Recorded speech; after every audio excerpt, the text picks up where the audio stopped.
Hachem et Bezrat Hachem, tout le monde est en vacances, tout le monde a pris quelques jours, quelques instants, quelques moments de vacances avec ses proches, sa famille, ses enfants, pour profiter, reprendre des forces avant le mois d'Elul, le Chodesh. Hamim va Selichot, reprendre des forces pour les Slichot et bien se préparer pour Rosh Hashanah, Abba, Aleinu, Letova, Bezrat Hashem. Alors pendant les vacances, qu'est-ce qu'on fait? On s'amuse, on va à la plage, et on passe du bon temps. Et aussi, on mange. On mange, on aime bien se faire plaisir. Des glaces, des gaufres, des frites, des burgers, des barbecues, bref. Pas vous faire la liste, de toute façon, vous la connaissez déjà. Alors justement, la paracha de cette semaine, paracha Aikev, va nous parler de manger. De manger. Alors, on va s'intéresser sur deux psukim, deux versets. Le premier, chapitre 8, le verset 3, on dit comme ça, Kilo ala lechem levado ichi adam. Un homme de ne pas vivre seulement, d'accord, sur le lechem, sur le pain. C'est-à-dire que pas passer sa vie à manger. Et là sur quoi? Ki alkol motse pi Hashem ichi adam. Mais non, un homme doit vivre plutôt sur toutes les paroles, d'accord? Doit vivre sur toutes les paroles que Hashem prononce. Un peu plus loin dans la paracha, on a un autre verset connu, très connu. Ve'achalta ve'savata uverata. Tu mangeras, tu te rassasieras et tu béniras. Alors, tu mangeras, ça veut dire qu'il y a une mitzvah de manger. Tu te rassasieras, une mitzvah de se rassasier. Ve'achalta, une mitzvah de bénir. C'est la mitzvah de Birkat Hamazon. Alors, il faut manger ou pas? Enfin, on dit écrit, non. Kilo ala lechem levado. On ne doit pas passer notre vie sur le lechem. Manger. Comme explique le Chafetz Chaim que les gens travaillent pour avoir de l'argent pour manger, ils mangent pour avoir des forces pour travailler, ils travaillent pour acheter à manger, ils mangent pour manger, et puis ça se prend la queue, quoi. En fait, on peut passer toute notre vie on ne sait pas pourquoi on est sur un rond-point sans jamais sortir du rond-point. Alors on va voir un petit peu plusieurs enseignements. On va commencer avec le Rabbi Chaim Evolodjin qui ramène un enseignement du Rabbi Chaim Vital. Et il pose une question. Il dit, un homme il passe sa vie à manger au moins 2 fois, 3 fois par jour. Et s'il ne mange pas, s'il ne mange plus, c'est la faim, c'est la mort de faim, il meurt de faim, et son effet, son âme, le quitte. Il n'a plus de vitalité, il n'a plus mangé. Ah, il demande, mais je ne comprends pas. Le nefesh, l'âme, la neshama, elle est spirituelle. Alors, quel rapport entre l'entrecôte, le couscous et la neshama? Est-ce que elle tire profit de quelque chose, d'une chose tellement matérielle? Et c'est pour ça qu'elle va mourir, parce qu'elle n'a pas mangé de pain, elle n'a plus mangé, elle est morte de faim.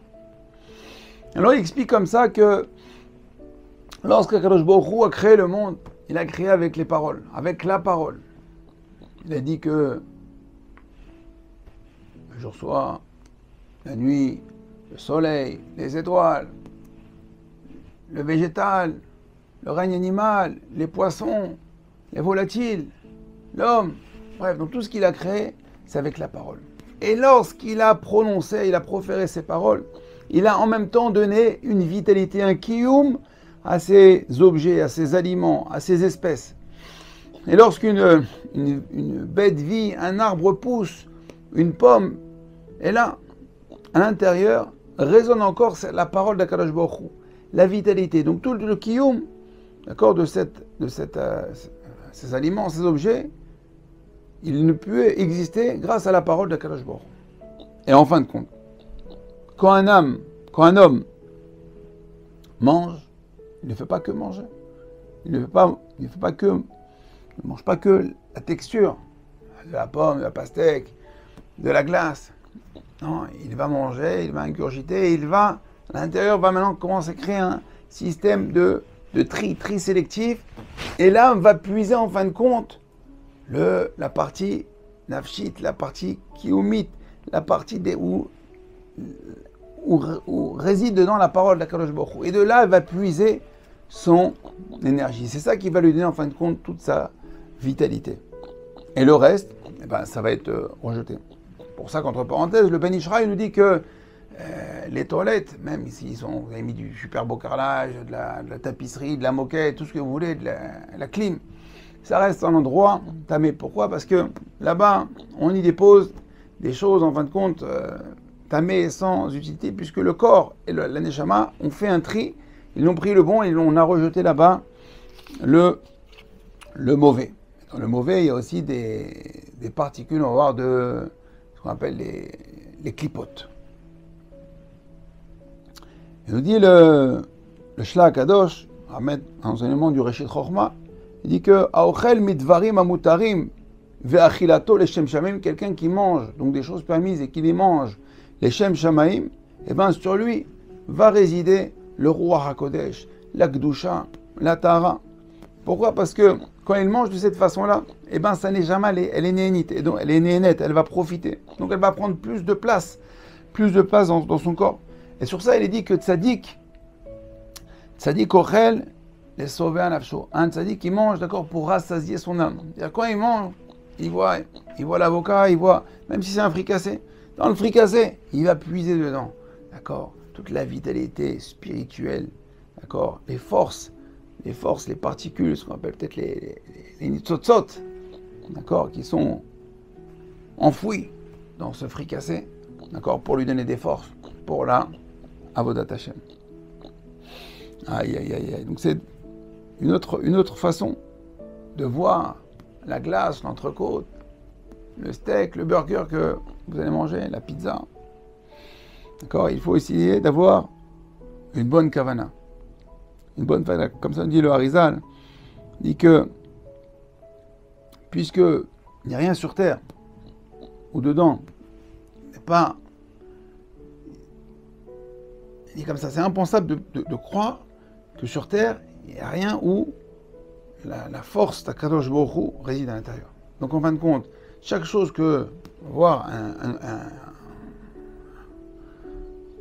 un objet que je vais utiliser, un aliment que je vais manger, à chaque fois je vais devoir essayer de puiser la vitalité spirituelle, d'accord, qui est à l'intérieur pour la faire passer en moi, et donc ça qui va me donner de la vie. Donc c'est pour ça qu'il va falloir de manger avec une bonne intention, les Shem Shamaim, et faire une bonne bracha. Comme on dit le Kafaraim dit que au Siman, au Achamim Siman Reshbet, dit ki ikar asagat Adam el Ruach HaKodesh talul al yedei kavanat Adam ve'azirut bechol berkot hanenim. Il dit que l'essentiel du Ruach HaKodesh qu'un homme il peut avoir, d'accord, ça va être sa façon de manger. D'accord. Et la façon de prononcer la bracha. Alors si une chose qu'on doit manger, c'est pas la bracha. On doit bien faire la bracha et puis ensuite manger l'aliment. Les fiches à l'edam mitbatel koach otam aklipot nichazot b'machlim. Parce que grâce quand je vais faire une bonne kavana et une bonne bracha, eh ben je vais enlever toutes les clipotes, toutes ces choses mauvaises, d'accord, qui sont autour par exemple de cette pomme, de cette orange, de tout aliment. Et je vais aussi libérer les âmes qui sont dedans. Il y a quelqu'un qui... je ne sais plus qui est-ce qui dit ça. J'ai oublié.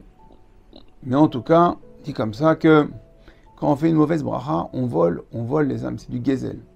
Du gezel d'abord parce que on doit remercier Akadosh Baruch Hu de tout ce qu'il nous a donné. Et c'est du gezel parce que il y a une âme qui était dans cette pomme. Il y a une âme qui était dans cette pita, dans ce falafel. Elle est venue, elle avait l'occasion, elle était aux portes de la délivrance, et on n'a pas fait la bracha. On a mal fait la bracha. Elle ne peut plus être délivrée. Elle doit repasser le cycle, c'est-à-dire qu'elle va être mangée, bon, on ne va pas vous faire tout le cycle. Donc, on réfléchit, on voit l'aliment, on fait une bonne bracha. Un homme, un juif, d'accord, chaque fait et geste, d'accord, il doit réfléchir. On a le troisième œil, l'œil de l'Aïd Boninut. On voit un aliment, c'est kasher ou pas, c'est quel ashgacha. C'est chalavi ou c'est bassari? J'ai mangé de la viande ou pas? C'est quoi la bracha? Bon, tout ça, ça prend quelques fractions de secondes. Mais pas on mange, après on réfléchit. On réfléchit et après on mange.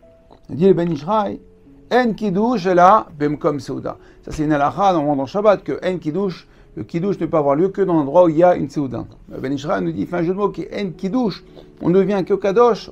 À quel moment? Au moment de la seuda. La façon dont tu manges, la façon dont tu vas te comporter à table, est-ce que tu vas manger avec les mains, est-ce que tu vas te précipiter sur le manger, est-ce que tu en as encore dans la bouche et que tu tends pour prendre encore un autre morceau, d'accord? Regardez ce qui se passe dans les kiddush ou dans les buffets. On a peur, on a peur pour notre vie, il ne va plus rester de briques, de fricassés, de petits fours. Les opéras, les millefeuilles sont déjà partis, et là-bas il y a le stand d'Assado, va vite, bon. On se calme. En kiddush et labam comme si on a montré que tu es kadosh, d'accord? Comment on le voit? De la façon dont tu vas manger. Donc on peut comprendre maintenant la deuxième question qu'on avait dit. Ve'achalta ve'savato verata. Ve'achalta, tu mangeras. Ouais, tu mangeras. Mais attention, tu mangeras les shem shamaim. Tu mangeras pour puiser la vitalité qui est à l'intérieur de cet aliment, de prendre le bon. D'accord? Beaucoup de sfarim disent que c'est pas bien qu'un homme mange du foie et du cœur. Ou bien trop de viande. Parce que le foie et le cœur, ce sont des aliments qui sont pleins de sang. Et là où se loge tout le nefesh vemi, l'âme bestiale. Et comme nous dit le Tanya qu'on est ce que l'on mange, d'accord, si je mange trop de ces aliments, eh ben, je vais devenir comme eux, ou je vais devenir un peu plus nerveux. Alors on voit les peuples qui mangent le cochon, de quelle manière ils se comportent, d'accord. Donc, on fait attention à ce qu'on mange et de quelle manière on mange. On va finir avec un bel enseignement du Keter Shom Tov. Il dit, parce qu'il revient avec un klal gadol, une règle générale, il dit, Kol davar, chez Adam, lovesh. Chaque chose qu'un homme utilise pour s'habiller, ou bien un aliment qu'il va manger, ou bien un objet qu'il va utiliser, il explique qu'il n'existe qu'au service de l'homme. D'accord? Pour service de chaque personne. Si tu as un objet qui t'appartient, c'est que tu as un tikkun à faire. Et c'est qu'il est là pour toi. Il explique. C'est pour ça que quand on dit les goûts et les couleurs ne se discutent pas, parce que chaque nefesh, chaque âme a une attirance particulière. Pour un goût, l'autre il aime le chocolat, l'autre il n'aime pas le chocolat. Ceux qui aiment le chocolat, ils disent je ne comprends pas pourquoi il n'aime pas le chocolat. Et l'autre il aime le caramel, l'autre il aime le cinnamon. En fin de compte, parce que chacun a un tikkun à faire avec les goûts et les couleurs et les objets. Et il explique, il dit pareil que lorsqu'on perd un objet, c'est pas stam on l'a perdu, il dit ah j'ai perdu l'objet. Il explique que, parce qu'en fin de compte, tu as fini le tikkun de cet objet avec là. Il n'a plus de raison d'être sur terre. Il n'a plus de raison d'être là. Donc une fois que tu as fini son tikkun, eh ben,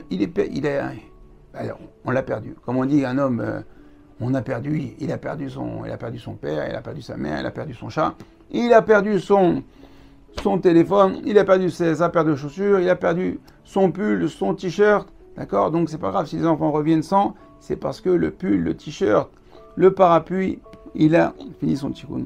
Alors Bezrat Hashem, on voit, après ces magnifiques enseignements du Harizal, Rabbi Chaim Vital, Ben Ishraï, et tout, le Shla Kadosh, de quelle manière un juif, il doit manger, réfléchir, d'accord?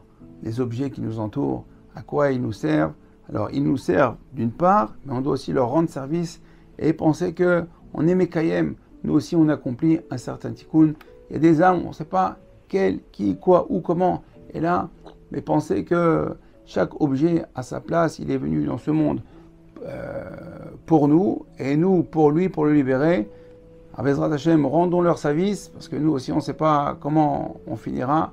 Et la route tourne. Alors Bezrat Hashem, bonne fin de vacances à tout le monde, prenez des forces et rappelez-vous que dans quelques jours, bientôt le réveil sonnera plus tôt puisque le mois des Louls approche, laissez les hôtes et Rosh Hashanah, à très bientôt, Kol Tov.